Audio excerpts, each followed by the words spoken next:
Yeah, I know.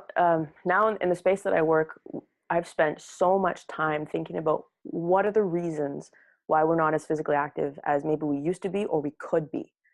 And there are so many reasons. And absolutely, you touched on one of them. You know, the school setting is a setting where you have the child's attention for the majority of times uh, throughout the year, more than a coach, more than someone at a rec center, almost more than the parents sometimes, especially if they're working two jobs.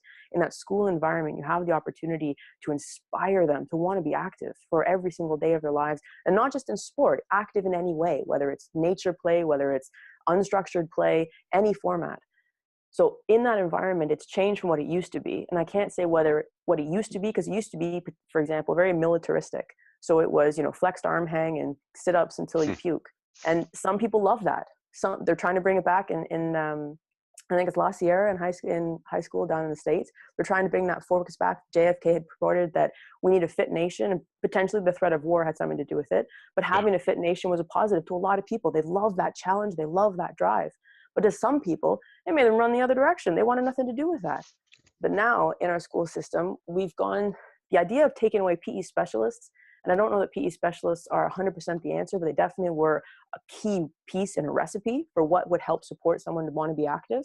Hmm. I've met some generalist teachers that are fantastic at delivering quality physical activity programs.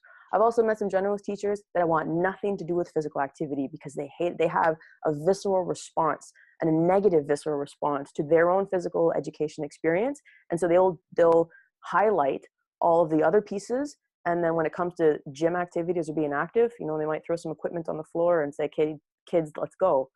And someone who you have on your list, Glenn Young, he always talks about gym as a classroom or physical education as a classroom. And that Yep. environment needs to be looked at as such. And there are so many things we can learn in that space. And I think that's, you know, whoever it is, whether it's a PE specialist or a generalist or whoever else might be in that class, we need to look at it as a learning environment and hold ourselves accountable to what we're trying to teach kids in that learning environment.